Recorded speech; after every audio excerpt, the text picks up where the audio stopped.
All right, good morning, everyone. It is Saturday. We got Coach Nick Massey back. So, morning, man.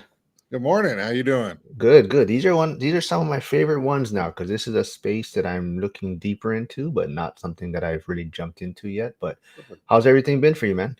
Everything's going great, man. I couldn't ask for more. Did my usual covered calls this week, made money, and that's my cash flow for the week, and I feel great about it. And other than that, my kids got soccer, and all my life is going good right now. I love it. So, this topic is going to be kind of about what you want to talk about, or maybe people's fears on why they're sitting on the sidelines, but also why banks may fear Bitcoin. But there was a lot of news this week, right? Oh yeah, there's tons of news this week, especially when it comes to the job market. Man, it was kind of depressing out there if you really think about it. It's one of those weird things where there's like a usually rates go down when there's a crisis. In modern history, it's always been a crisis and the rates decrease to try to stimulate the economy again. Well, we printed so much money that the rates have been so high, and now we're not really. I don't think we're in a crisis, but the job market and the labor market is kind of breaking down a little bit. We saw that unemployment went from 4.2 to 4.3, but that was expected. So nothing too crazy there. But the jobs revision has been really bad. Every month, that they started revising the jobs. And next week, we have a big one where they do like the whole year. And it could be over 1 million jobs that we said we had that we didn't.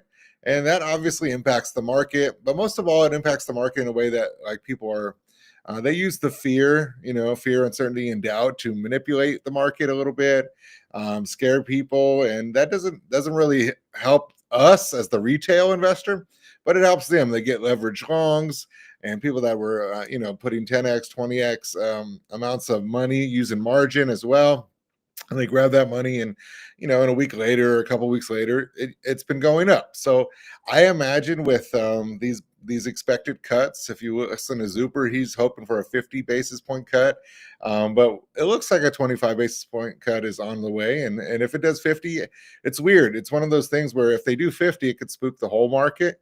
Oh man, things are breaking. It's worse than we thought. So narrative is a big deal. So price drives narrative or narrative drives price. It all depends on how you really think about it.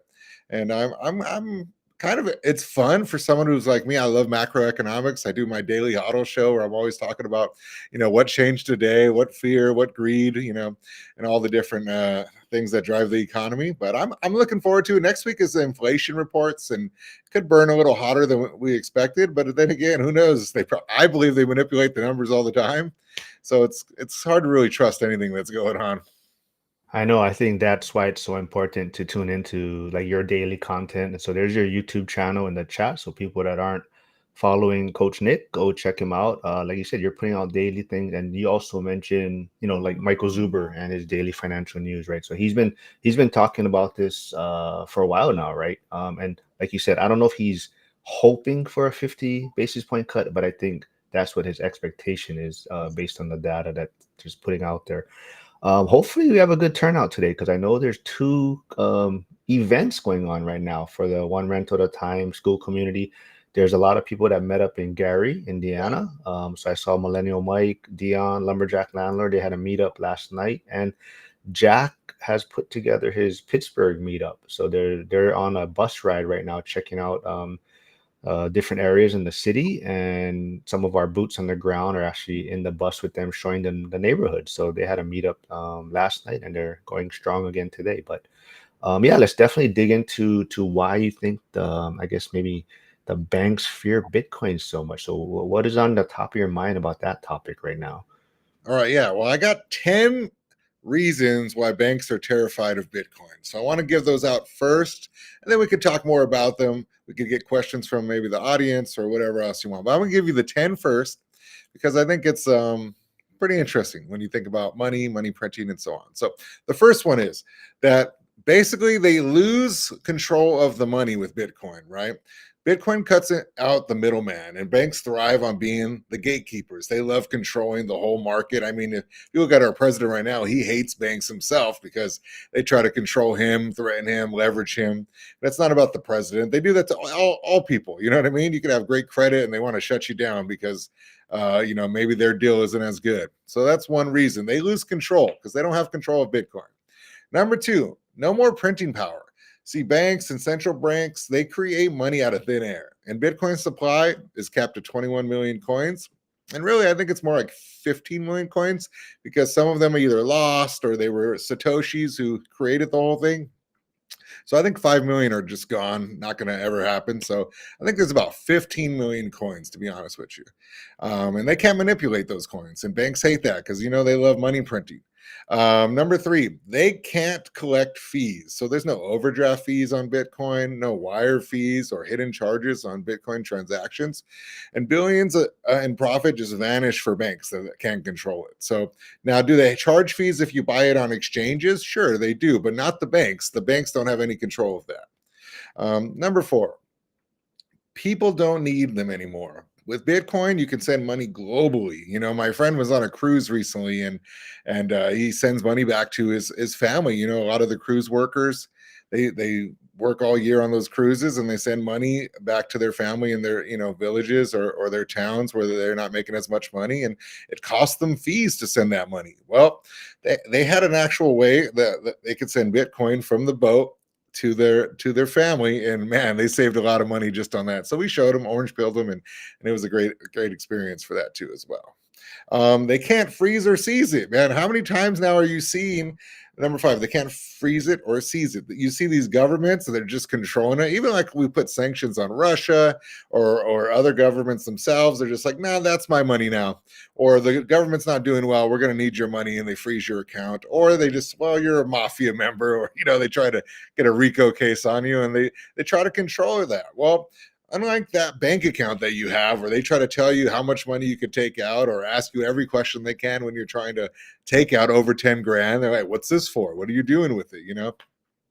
They can't do that for Bitcoin. It's untouchable. It's out of their control.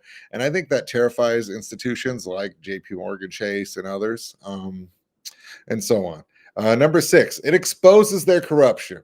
Bitcoin's transparent ledger shows what's real. Honest money looks like. And on the banks, you don't know what they really got. You just kind of wonder, they're lending at 90% of the value. So they could have, let's just say 100 million, and they're lending out 90 million of that, which is all our money. They're making money off of our money, which is kind of interesting. But which is also why I love real estate too, because that's why you're leveraging your house, your money, for yourself to make money with another house, another property, another duplex, triplex, quadplex. So we're being the bank, and that's why I love that.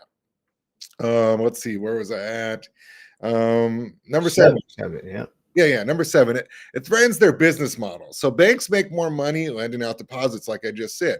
So if people move wealth into Bitcoin, they lose capital, right? Capital they have for insurance, like cash. They have those high yield savings where they only give you like 1%. Some of them, they don't give you anything. They give you like 0.02% of your money back, and they just hold on to it for their own safety while they lend the rest. So they don't like that. The more money we put into Bitcoin, the less control they have of it. Number eight, it levels the playing field. Bitcoin gives ordinary people the same financial tool that the elites have. So, back in the day, you'd be like, oh, what are they doing? What's the Rockefellers doing? You can't get an oil company, or maybe you can't. Well, you could buy Bitcoin. Everyone, whether rich or poor, could put in some money, buy some sats, and get a percentage of a coin, a fractional coin. You don't have to have a whole coin.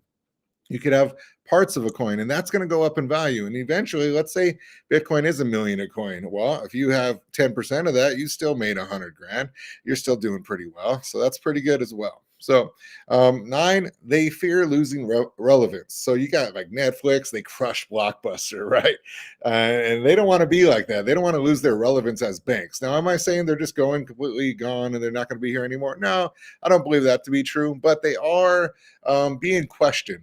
People don't really like banks as much as they used to. They don't like the ATM fees and, the permission to use their own money. That bothers them. And lastly, just again, number 10, they can't stop it. So there's no government that could regulate it. They can't shut down Bitcoin. The more they fight it, the stronger it gets, the more people talk about it. It's like bad press could still be good press when it comes to this. And those are my 10 reasons why I believe that banks are terrified of Bitcoin, and that's why you should buy it. Not financial advice, though. No, all great points. I just want to mention, looks like rates have ticked down yesterday on Friday. And so if you need to reach out to a lender, Joe Farrow's here in the chat. So go check out Joe. lending for entrepreneurs. So there's his YouTube channel in the chat. So go subscribe there if you want to maybe check out what rates he can get you right now. But hey, J6 here. He's probably on the Pittsburgh bus right now, driving around some neighborhoods. So tell everyone to tune in, J6, and if they want to know about Bitcoin and why banks are terrified of them. But yeah, those are all great 10 points you pointed out. Yeah. Maybe you can kind of dig into maybe a little bit deeper. Maybe do you think it's more about fear, about money, or is it about power? Yeah, I think it's all about control. I think, the big guy likes to control the little guy. And that's been around since the beginning of time. And when banks, they're in charge of everything. They've always been in charge of a lot of things, especially in America. But money rules the world, right? Before cash, there was gold, and they have every little rubies and everything else they would trade, oil and so on. But more money, more control. And that's what they want. They want to keep their control. They want to decide and control through even rate cuts or rate hikes. They want to be able to say, look, we want control of this. But if you think about that, let's go back even to like a real estate standpoint. That old house from 1940, somehow it's worth way more now. You know what I mean? And there's only one reason that could do that, and that's they've been printing money for so long that the house is more valuable. Is it really more valuable? No, the dollar is weaker. And they just make you think that it's going up. And that's all we're really doing. Assets make us rich through inflation. And that's what's going on. I think Zuber has a shirt, inflation made me rich. Well, it's so true. Once I heard that and obviously read Rich Dad, Poor Dad, I was like, wait a minute, what's going on here? And I made a decision to start doing rentals. And then after rentals, went to Bitcoin. And I'll go on to anything that's going to make me money through, hard assets that people can't fully control or seize. And right now, the whole housing economy is stuck because they moved rates so high. It hurts flippers. It hurts people that are renters. It hurts everyone. You know what I mean? Through regulations, these regulations and rate manipulation, it hurts everyone. But you know what? We're all going to succeed. They're starting to lower the rates, and guess what? The money's still out there. You know what I mean? It's floating to the top. Don't get me wrong. Did you see that Elon Musk was offered a $1 trillion plan for 10 years? Man, that's crazy. So you kind of touched on, rates coming down also and rate cuts. Like, how does Bitcoin relate to that compared to other asset classes? So if there is rate cuts that are coming. Yeah, so there's billions of dollars in basically cash savings right now, and just like those other assets, Bitcoin loves liquidity. So the more money printing or the more available money. As rates go down, people could refi their houses that are now way more expensive. That brings money out there, and they're going to figure out, what do I want to do? Do I want to buy another property? Do I want to fix up my property and pay off some of my debts? But then what? They're going to think, maybe I want to buy Bitcoin. So that liquidity drives up the Bitcoin price. And right now, there's a little more fear. You see gold is going up to all-time highs, and that's usually when risk on, risk off. They're just trying to be safe, and nobody wants to lose out to this money printer that's going on. And we see that the rates are going to go down, and technically, the U.S. government's going to start printing more money little by little. We know the game now. It's not like back in the day before social media and online access, where you read hopefully Rich Dad Poor Dad and you started to figure out, but that was really all you had. And maybe there was a meetup where you could talk about it. Now there's so many books, there's so many videos that you start to really learn. That's why Dave Ramsey gets kind of a kick in the head sometimes, because he has an outdated method. Now it's still a safe method. It's great for a lot of people, maybe 90% of people. I love Dave Ramsey, but in terms of making money, it's kind of like you need some risk on. You need to take some chances, and you need to do it in a safe way. And then, one thing I like from Thatch to Win is, like, imagine if you had 10 paid off rentals. It's like, sure, you could keep building it, but what if you just paid those off, go Dion lazy landlord kind of, even though I'm not saying he paid him off, but he doesn't want all the maintenance. He doesn't want all the tenants and stress and everything else. Now, some people do, and they want to continue to grow, and that's awesome and amazing. I love that as well. But more money, more problems too. And to me, more real estate could be more problems, or if you have more partners, could be more problems. So doesn't mean that it's bad. It's just like maybe I just want to, pay down my houses, make a little more. I think Cody Davis maybe talked a little about that as well, and other people are just starting to kind of see like, maybe I have a lot of money, and I could still double it by paying down these properties without having more people, because people are the problem. It's not real estate or anything, or money. It's the people, the greed, or they want more, right? Your tenants. Well, you shouldn't raise the rent, but you're like, hey, my insurance has went up this much this year, so it's like I need to make some money. But people don't think that. They think you're rich, and they don't think you need anything. Yeah, I think one big thing, not only are banks terrified, but I think investors or just everyday people have questions about, I know you're specifically Bitcoin, but I think the crypto space in general. Yeah. So do you think that's possibly why some people haven't invested in Bitcoin yet? Because it's kind of the whole crypto space in a sense. That's the fear. Well, I do, and there's a couple reasons why. The first reason is it's new. Anything that's new takes time. Even the internet or cell phones. I think we're going to get into our iPhone moment. Bitcoin is soon enough, where we just start taking off globally, and everyone's going to want it, and it's going to get better and better because of that. Because it's going to be able to be used for transactions everywhere. You already see Steak and Shake; they're now accepting Bitcoin. You see these treasury companies doing Bitcoin. Tesla was one of the original ones that bought a lot of Bitcoin, and I think they'll end up buying more, and so the rest of the Mag 7. So I think that global adoption will take off, and that's a big deal. Yeah. So we got some people tuning in on Pittsburgh. So Buzz Toon, who's also riding around the bus right now. So he's in Pittsburgh. He went all the way from Hawaii to Pittsburgh. So he's loving. If people may not know, he's actually considering he would probably move there. He said he would probably live there. He said so. That's how much he loved it so far. We got Charles McCune here. I'm not sure where he is, but I know he was at the Gary event last night. So sounds like that was a good event. But he says, "Wow, this guy is a great teacher." But coincidentally, you also are a teacher, right? Yeah. Yes, I am a teacher. I'm a high school AP World History teacher. I got a master's degree. I do economics and everything else, so that part's great. And it's funny, if you were in Gary, I talked to Millennial Mike over Instagram recently, so we might do a little debate: real estate versus Bitcoin, but not as enemies, just friendly, just talking about the pros and cons of both. And we're gonna have Dion mediate that possibly. So if you see Millennial Mike, remind him so we could set that up again. Yeah. Nice, nice. Yeah. So if anyone, I would definitely highly go check out one of Dion's most recent videos, also with Millennial Mike. I think it's very transparent on what investors have to go through, and I think it's helpful for everyone to see that even seasoned investors like Millennial Mike, who is doing really well, is that sometimes you hit these road bumps and you go through struggles and whatnot, and he's not, he has a property that's giving him some challenges, and it was awesome to see the transparency. And I think it's super helpful to new investors to see videos like that. And the one thing I did notice, I think Dion had way too much fun making that video though with Millennium Mike, and just talking about the condition of the property. But yeah, going back to the Bitcoin and the fear out there and whatnot. So, are you going to be doing anything different with the news that came out this past week? Is there anything as far as what you're going to maybe allocate or whatnot? No, well, I want to touch back one more thing. So again, some of the fear I talked about earlier, but I also want to talk that not only was it new technology and new global adoption, and it's continuing to grow, but there were some things that were, it was used for laundering money back in the day, and it was used for paper Bitcoin, where they didn't really have the Bitcoin, and they were caught that they didn't, but they were selling supposed coins. So earlier on, there was a lot of things that lost trust.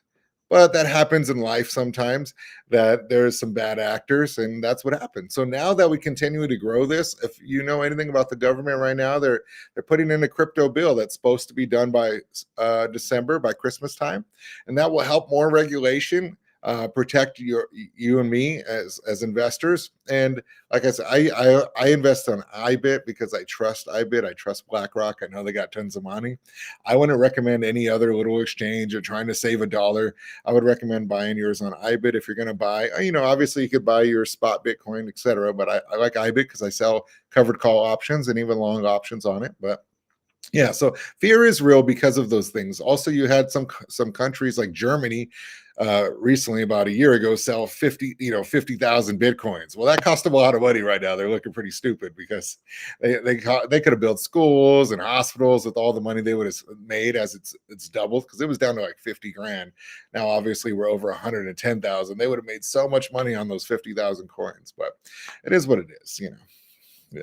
I did hear someone else. I was watching a podcast recently, and they were talking about IBIT also. I'm trying to actually, once again, this is not financial advice or anything, but I did hear Graham Stephan talking about that's what he does. I think Mhm. he just invests in IBIT also for his Bitcoin and whatnot.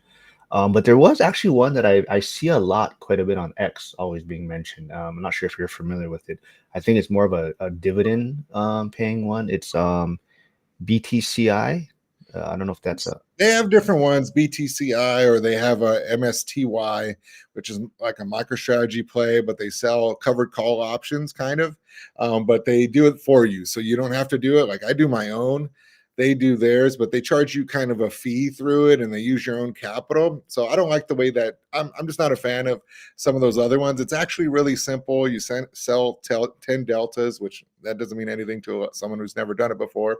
But if you maybe I need to do a tutorial online about how to just do a simple one through Robinhood or something. But yeah. I was gonna actually ask you that. So I've been goofing around with Robinhood, just playing around with the platform and whatnot, and it's like a foreign language to me right now. So I was like you're saying, trying to do these covered calls and whatnot. So I was trying to play around with it and just see for experience wise. So yeah, we may have to do a live one or tutorial on it or whatnot. Joel is asking, do you have any thoughts on GME 9 billion in cash on hand? Oh yeah. Do I have thoughts? I think the CEO and the board should have been buying Bitcoin when they first said that they were going to, right? So GME, GameStop, they were saying they're going to adopt the Bitcoin treasury style that Michael Saylor is doing. I know that they are friends, and he orange pilled them to do so. And he did it when they announced that it dropped down to $70,000 Bitcoin. So if he would have put that 9 billion in, they would have made so much money from now till then, but he didn't. He waited till just recently and only put in a little bit of money. And maybe he was getting his beak wet. Maybe I don't know. But yeah, so I'm not too thrilled with GameStop. I put in some money early just because and it did go up when they announced that. It went up to like $29, $30 a share. I think it's right now it's about $22 a share. But I sold it because I saw that they didn't put nothing out. There was no transparency like MicroStrategy when they tell you when they buy, how much they bought, and where it came from. Maybe a convertible bond, maybe from cash. But they didn't do nothing like that. So I'm over GameStop. I wish them the best. My Nintendo Switch is too much for my boys. You know what I mean? So they're out. So I made a little bit of money from them, but most recently, I just don't trust it when it's not transparency. And I think when you're using Bitcoin, that's why you use Bitcoin for transparency. You can see the blockchain, you can see the purchases, that they have it in their wallet or whatever else. So there's a lot of transparency that I haven't seen in GameStop. So that's why I think they should. One thing I think they should too, there's a thing called STRC. It's a preferred stock from MicroStrategy, and they're paying a 10%, 12% dividend right now for the year. You just put your money in and they pay you 12% on it. That's pretty crazy, right? But I think about Warren Buffett, who has all that cash right now sitting on the sidelines. And I'm like, man, if they just put that in, they'd get a guaranteed 12%. So I think it's new and people will eventually start investing in it, especially as rates start to lower. They're going to be like, where am I going to put my cash? Some will want Bitcoin and some will want something safer, right? Where they don't have to worry about volatility. They just want a guaranteed income, which is why people usually do the S&P 500, SPY or VOO, and they just let it compound over time and become millionaires through that. I just think that you could jump over most of those, because most of the companies don't really make money on the stock exchange. The mag 7 are the ones that make the most money, and that's why 40% of the S&P 500 portfolios are now mag 7 companies, because they have so much money and they could really continue to grow. Look at Tesla. I'm a big Tesla fan too, by the way. Who cares what you think about Elon Musk, if you like him or not? But they're doing robotics, man. Literally robots that could do things. I can't wait till they could clean my house for me. That would be nice, wash my car. They got robo taxis where you don't have to have a driver in the car with you anymore to be uncomfortable. Let's say you're a woman and you don't feel safe. Well, now you don't have some creepy guy, that you don't know has a criminal past right there driving you. And now they're going to steal all the money from Uber and Lyft. And I just think they're continuing to grow. They also have big trucks that they're working on that they could really have no drivers in eventually. Instead of paying them to go drive cross country, they'll be able to just recharge and do that. So they're constantly doing incredible things. I think they're the next big company, even though he's pissed off half the country. I understand that. But if he could get back on board, and I think he will after probably the next election, maybe, but we'll see. But there's just too much. When something is so good, it's hard for people, they might be like, even like non-Christians. I don't like that the Chick-fil-A is a Christian company, but you like that chicken sandwich though, right? So you're still going, right? So, even some of my friends, they still got Tesla cars and they're amazing, so. All right. So Joel Farrell, Lending for Entrepreneurs. Before I ask your next question, make sure you go hop off, go check out Nick's channel and go subscribe. And then you can come back and I'll bring up your question. Oh, there he said just subscribe. All right. So Joel's other question is, what about MSTY ETF? Yeah, so that's the one I was just talking about. MSTY. Again, they make me nervous because I think you could do all the same things they're doing in a safer way. So I do covered calls myself, the same thing they're doing, but you could just go out, do 30 to 45 day covered call. Just Google what a 10 delta means. It looks safe. You buy MicroStrategy and you could do that. But maybe you don't want all the volatility. So I would just use one of the preferred stocks. Preferred stocks are not on Robinhood. They're on like Fidelity or Schwab or something. So I would just do one of those like STRC, get your 12%. Throw your cash in there, real simple. And I just think that's the best thing and the better option. Because if you look at MSTY and just do each, you do the 1 day, the week, the month, and so on, 3 months, you can see that the actual equity is continuing to drop down. So they're like giving you money, but they've used the money and they're not doing anything shady. I don't think anything like that. I just think that they lose sometimes on a covered call and they kind of got too greedy and they got to make it up, and sometimes the dividend's smaller. So I just like, for me, I would do one of the preferreds instead.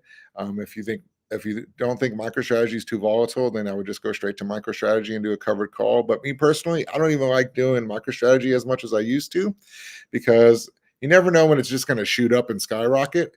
So I personally do IBIT. I just get my money in IBIT. I do covered calls there because I can generally see, you could study it. You can see, well, they don't really go up too high or too low in that week or in that month too much. So it's pretty safe. I haven't had any issues with the 10 delta covered call. And you just make a little bit of money. Now, it might look like, oh, it's only 20 cents, but it's not just 20 cents. They have more shares because it's a cheaper stock, like not cheaper, but more affordable. Unit bias, it's only $63. Something like MicroStrategy is $330. So it costs more money to get the 100 shares. So even though you'd sell $1 covered call, it still kind of has the same equivalent, but without all the stress of wondering if it's going to shoot up or not. Way past. That's my strategy. That's what I'm using, and it's doing great. 5,000 this week, just in 1 week. That's why I call it. That's my cash flow. As someone who loves real estate, I think real estate is amazing. I plan on buying.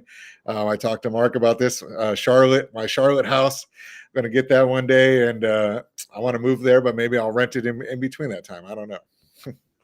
I think you mentioned, Charlotte, relocating there when it's time to retire or whatnot. But there was, did you message me or did you have a post on it? There was something you were kind of trying to figure out what to do, right? Were you thinking about buying a property or I can't or about buying in Charlotte, right? You're trying to decide if you're going to buy there and sell Bitcoin to buy it, right? Was there something? Yeah. I'm just trying to decide what's the best financial move, because where I love Charlotte, it's one of the greatest places that I've been to in terms of like a family atmosphere, beautiful trees, clean city, and they have like the whitewater rafting area that you could go to. They have their own Carowinds, which is like Six Flags or Knott's Berry Farm. They have everything that we have. It just in the South, so you're not used to it. But they have 4 seasons, which I love. I'm from SoCal here, and we have 2 seasons, kind of hot and then just kind of cold, but not a lot of spring or fall stuff. But anyways, yeah, I'm hoping to go there, but I'm so uncertain on what I want to do, because I don't really want to sell any Bitcoin, but I know I got to put my lump sum down of 20, 25% if it's a rental or my secondary home. So I'm a little uncertain there. I'm not doing it right now. And I know I'd probably buy it in December area because I know that's usually the time when people are worried about Christmas shopping and Thanksgiving and getting their next tax return. So what I learned from Zuber is that's usually a good time to buy a property if you could get a great deal. So I just not sure. I just don't want to lose my money that I'm getting weekly money, even though I could afford it. Now I probably will just HELOC. I'll be honest, I'll just HELOC my residence and buy it there. That's what I did with my other properties and just made more money that way. But I'm still up in the air about that. I actually wanted to talk to Zuber about it. Maybe I will next week, but I never had a second property before that's so far away. So I don't know if it's like, what do you do with the water, the security, just things like that. Well, that's also why Dion likes the house hack, right? Yeah. Because that way someone's always at the property basically as kind of watching the property, keeping the utilities on and whatnot, right? So Yeah. that's kind of why. So, and he can travel, he can do all his world ventures and whatnot, and have someone basically at the property. Yeah. But yeah, I think the biggest takeaway for me for all of that is you have to have the assets, right? To be in this position. It's a great position to be in, though, right? I think Dion talks about, right? It's hard to make a decision when you only have these good decisions, right, or good choices to choose from, right? So, and I think that's what we're looking at right now. When if rates are coming down and whatnot, it's this back to the old thing, right? You have to own assets to get ahead, right? So as far as like maybe someone who's still skeptical, what's maybe the first practical step they should take to learn about getting exposure to Bitcoin? One thing I've learned through even real estate and that one rental at a time community and now this is it's good to one, you have to study it. I do believe you need to put in the time to just study it so you can understand it better. Read the Bitcoin standard. Um, and then the second part is you get into a community group of people that are doing it, that are making money off it and being successful, and you learn from them. This goes back, I was, watching your Cody Davis interview again, and he talked about he's an introvert, right? And he's not used to, talking to other people. But one of the things he did, he got in the rooms with people that were doing it successfully. And that's what I do. I got my group chat with the people. Now, fortunately, a couple of my friends have a lot of money. So, we talk about it every day and what we think and our thoughts. But at the same time, I would join a community. I'm in a community about Bitcoin with my friends, three of us, and we talk about it. So I would first study it, then I would get in a group and listen to them, not talk, but you could ask questions. I'm a guy who asks a lot of questions because I want to know where I'm putting my money and what I believe. And one of my buddies in that group is the cheapest guy I know. And he was like, "Why did you say that about me?" He actually watched our last episode. I'm like, "Well, he is, but he has a lot of money because he is frugal, he's smart, he's wise, and he makes good choices." So I knew when he put his money in this, as much as he did, and he put a lot, I was like, wow, this must mean something. You know what I mean? Because he's not even buying the guac at Chipotle type of guy. You know what I mean? Well, I think if you said he's the most frugal person, that he Yeah, would have took it in a more he's positive cheap. spin, right? Watching, he's cheap. I'm telling you right now. I love him, but he's cheap. Okay. Here's a great question because I see a lot of your content. Your channel's name is Lead, Pray, HODL. Yeah. How do you personally balance faith, mindset, and strategy in this time of financial, change or confusion, I guess you want to say? Yeah. Well, I think when it comes to my faith or my finances, you always kind of have a plan. You have to be intentional in everything you do. As a teacher myself, as a married man, as a husband with three kids, you have to be intentional about your time with your wife. You got to be intentional about your time with your kids and how you're going to raise them. You got to be intentional with your prayer time or with your church time or your ministry time. You got to be intentional with your strategy in terms of your investing, right? So long as you're intentional about all those things, they could be really successful. Now, again, I spend lots of time studying. Every day I'm studying this. I probably spend hours every day learning more about Bitcoin, what's going on, learning about more about the economics. Because one thing about investing is that it's always changing. It could be a new jobs report, a CPI, it could be something that's happening. And then when it comes to my faith, that's always the same. I feel like there's that foundation for me, that rock. I know what's in my word, my Bible. And so I could still have a strong foundation, while also still learning and moving. Imagine a big sequoia tree or something. The wind could blow, but only the leaves are going to be shaking, not the tree. The tree ain't going anywhere, right? It's standing tall and talented and beautiful. So if you ever been to Sequoia National Park or anything, my family loves national parks. We go to all of them. I've been to about 36 so far of the 63. And if you do that, you realize you got to plant yourself in something that's strong and foundational, and then you could take some risk, and that's okay. Nothing wrong with some risk. Everything you do, if you open a company, it would be a little bit of risk, right? If you had to get a loan to start something out, if you want to play piano, you got to risk your ego, as you might not have a good sense of music or a tune, right? So everything has a little bit of risk, and then no matter what, build a community. I have a ministry that I run with men, and we're growing all the time. But also, I have a Bitcoin community. I have a real estate community, right? Even just talking with Mark. Mark's a great guy. I've got to know him a little bit more here, and he's just been wonderful, so helpful, so supportive, and just so cool. And the fact that he wants to go to Charlotte one day too tells me something. If it's funny, I wanted to go to Hawaii, and then I was like on the border, and then you said Charlotte. I'm like, if the Hawaii guy wants to go to Charlotte, then Charlotte is definitely my place. Yeah, I love Charlotte. The only thing though, we're bringing up Charlotte right now as this great place where we'd love to maybe retire or relocate. And I don't know if you heard though that unfortunate incident that just happened there. There was some, unprovoked stabbing on one of the. Oh, really? Yeah, so I mean, unfortunately, we're talking so highly of Charlotte. I'm sure people are like, "Hey, wait a minute, isn't that the place that just had this unprovoked stab?" But yeah, but it happens everywhere. I'm sure it have incidents like that. But yeah, Charlotte is a great place, and definitely one of the places that I'm considering to retire or spend Yeah. when I get out of Hawaii. But I think the other thing I want to talk about as far as Bitcoin and whatnot is I think as far as do you think it's because it's like the younger generation is easier for them to start investing in a sense? Like if you're buying a home right now, right, you need so much for a down payment and whatnot. So Bitcoin is just an easier place to put your money. So yes and no. No first, and I see we got our lending entrepreneur there. I think that's the biggest lie about real estate too. It's like you need all this money to go get the property. Sure, you kind of need some money, but it's never as much as you think. Even if it's your primary residence, only 3.5% down, you live in it, and then you could go move to the next one and continue that way in terms of your house hacking. I think the lumberjack himself did that. So I think it's like such the biggest misnomer is that you have to just throw all this money down, which is just not true in my opinion.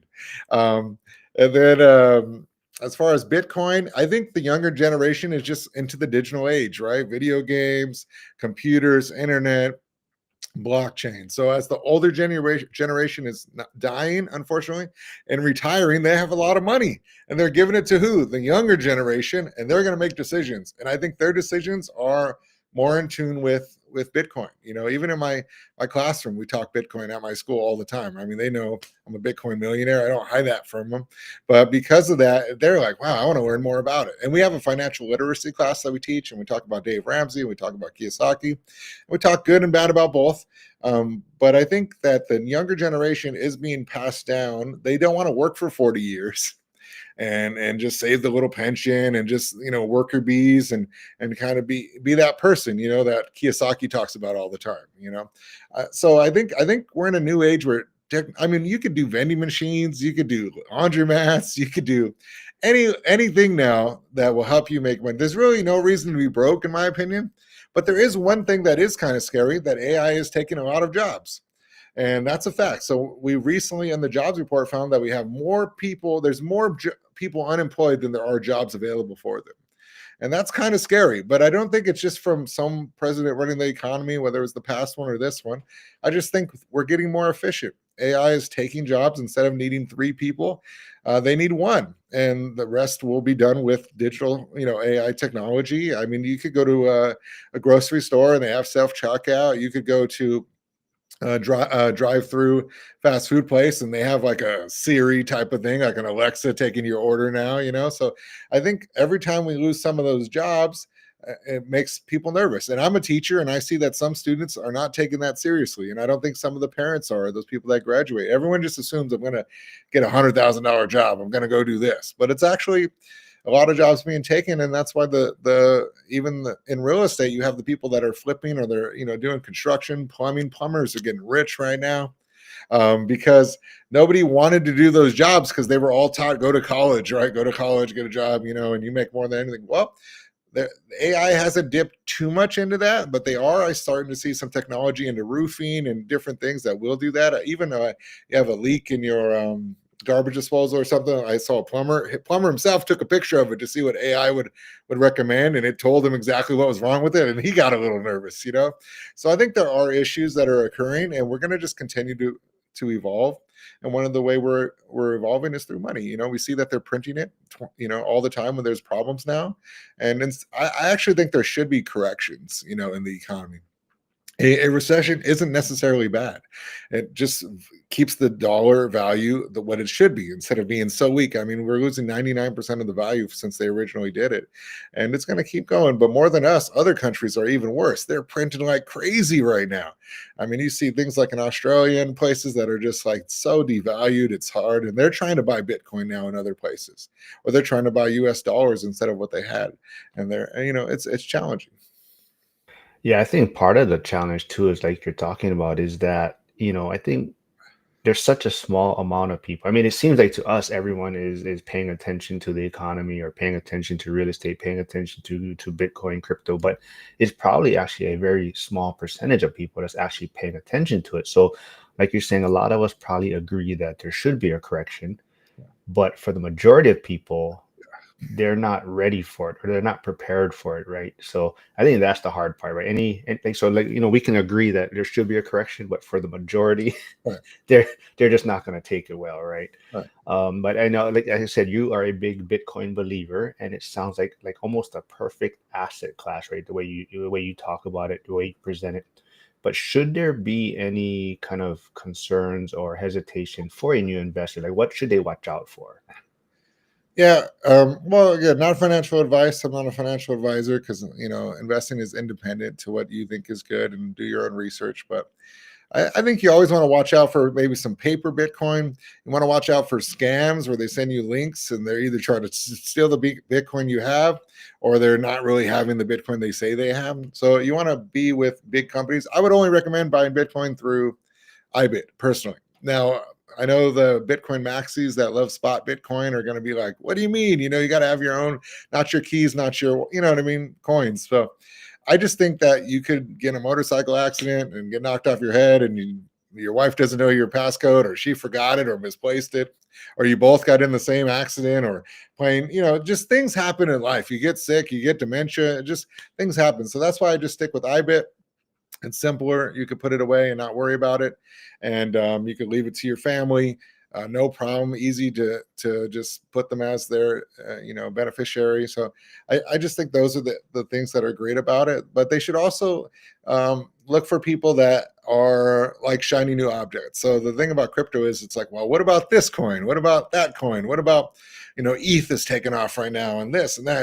And I think in anything that you do, let's say real estate, for example, since that's part of the audience, you could do Airbnbs, and you could do storage or mobile home parks, or all these things. But if you kind of like don't master any of them, you could lose a lot of money, because you don't really know what you're doing.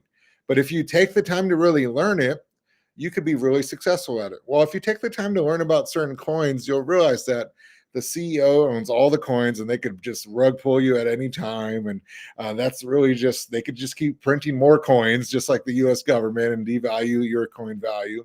So when you like anything, sure, it could be good, but why don't you do your research, really study it, and then step into it? Don't just look for the quick, easy fix.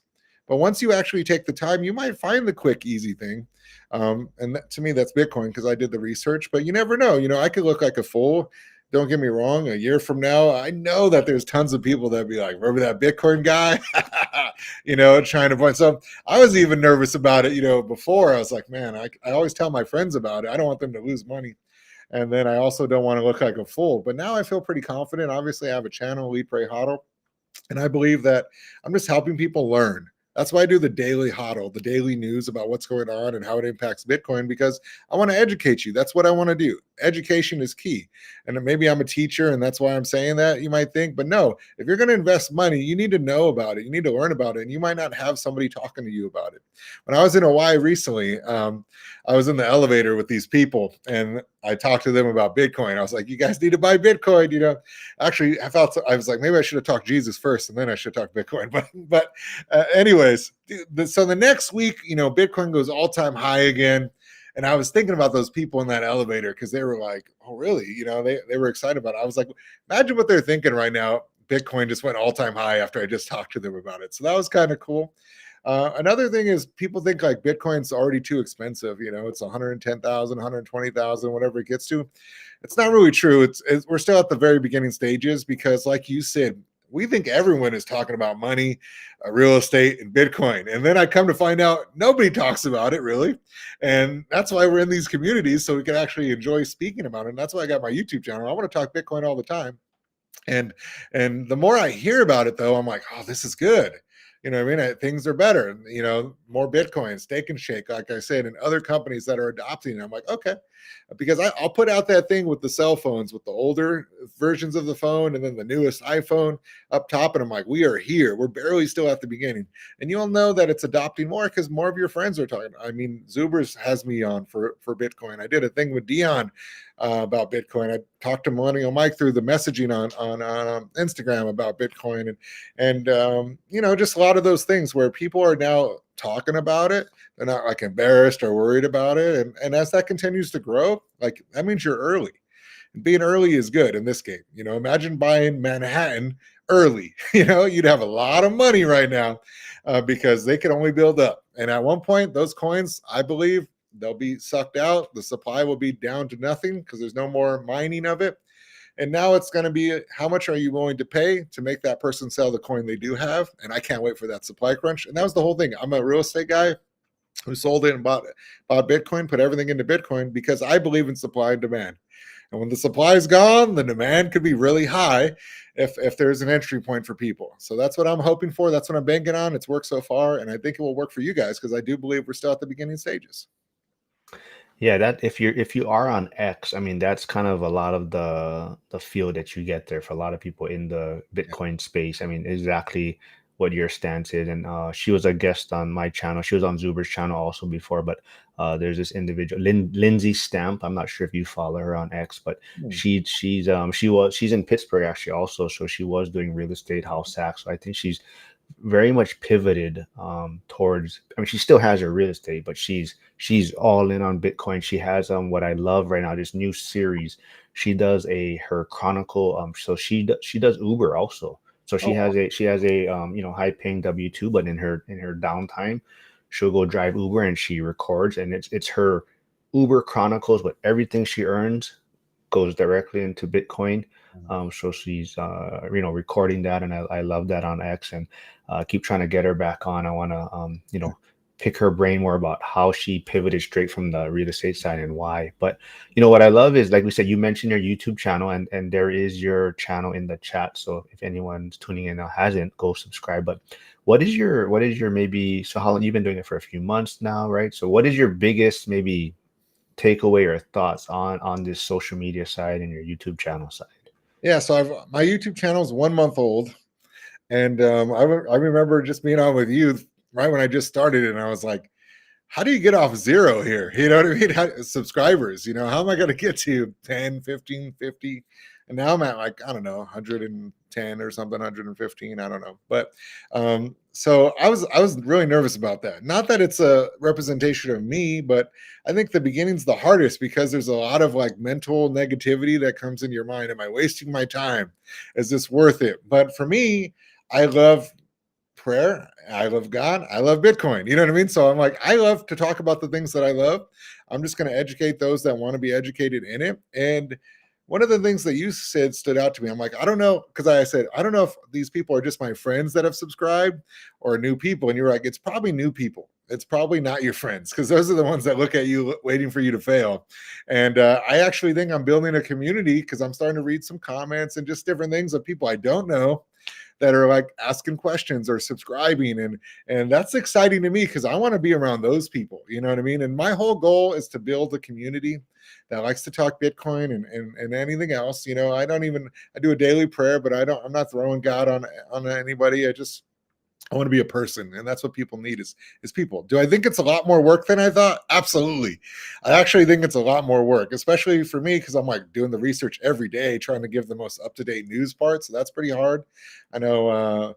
You know, I don't know. So Wait, so on that point, yeah, aren't you even blown away more by what Zuber does for whatever how many thousands and thousands of videos, yeah, how many years he's been doing it, right? yeah. You just, but yeah, the work he's put in for that, right?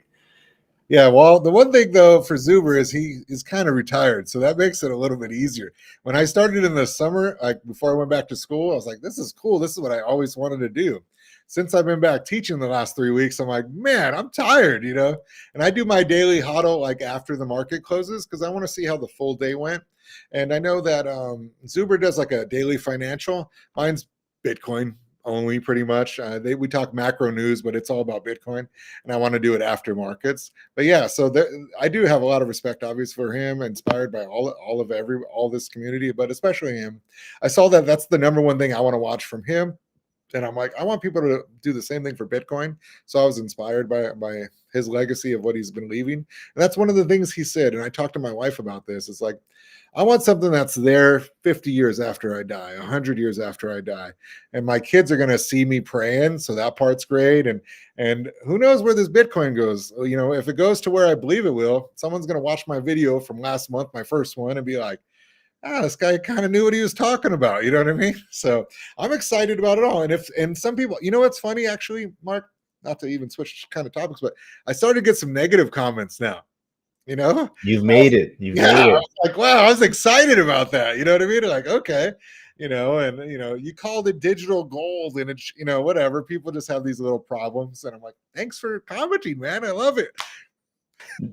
On that point, I guess, because I go through Zuber's comments all the time for our weekly recap on comments, and but that's what people will complain or bitch and moan about anything. They'll say his, Zuber, your mic is not aligned with your guest's mic, or your hair is out of place on this one, or this and that. Your lighting in the back is like, it's like, what? I mean, yeah, people just have too much time on their hands. But another thing I want to talk about is um uh, because like you said, you put in the time to research it. You're putting out this daily content on your channel, Yeah. and I'm sure you feel like, oh, I'm putting out a great video today, and then you go look and there's like a fart video with like 1 million views on it, right? And you're like, what the, like, right? I'm sure that drives you crazy.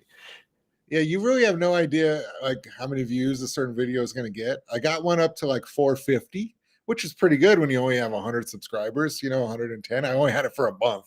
So I'm also gaining credibility with the community that like I know what I'm talking about each day as it kind of goes. So that's good.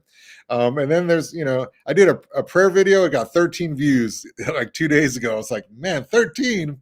And then I did another one and it had hundreds, you know what I mean? And I recently did, I'm doing some YouTube shorts and I got my highest one the other day, 1,400 views.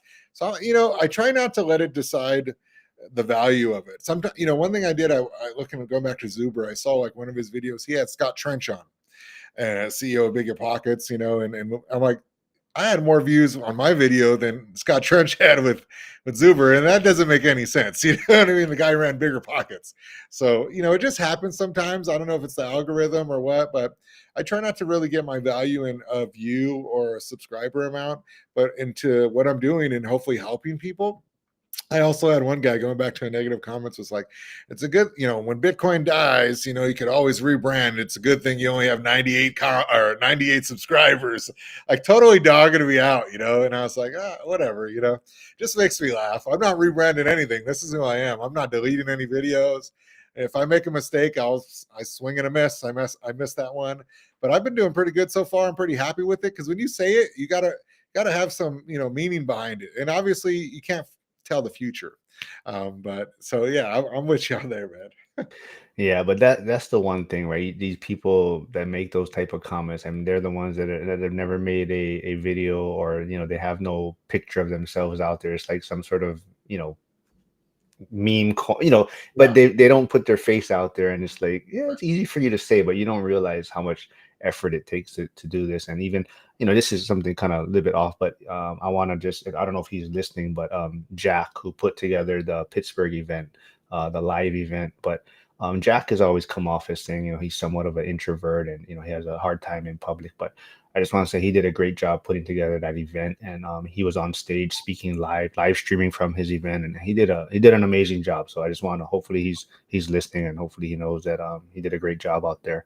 But yeah, let's kind of wrap things. I know you have some family stuff to get to, but maybe wrap things up with kind of what should people be looking out for maybe this upcoming week in news, or what should they be paying attention for the Bitcoin space? Yeah, you're going to want to look at the jobs revision that should be coming out for the full year this week. That could have an impact on the markets. You also want to look at the CPI and what that might be. It might be a little hotter than expected, but again, I don't know. They seem to manipulate the numbers sometimes, so I don't really know what's true and what's not. Doesn't matter who's in office, just whoever's running it. They want the economy to look good. I don't blame them, because you want things pumping. You want people happy. You don't want to revolt and vote your party out. So I think those things are something to look at. And then every day there seems to be something new. So I really mean it. I literally every day do my research all day, and then at the end of the day, right around 4 o'clock Pacific, I'm uploading my after the market closed and now Bitcoin news, and that's what I would look for. Just come follow me at Lead HODL to catch the Bitcoin news, and maybe it'll make you more comfortable to be an investor. And if not, it's free. So just subscribe. I'm amazed at how many people don't subscribe. It's free. It doesn't cost you anything. Like maybe you'll catch a cool video. Maybe you'll learn more. And if not, you're just helping me out and Mark out by subscribing to us.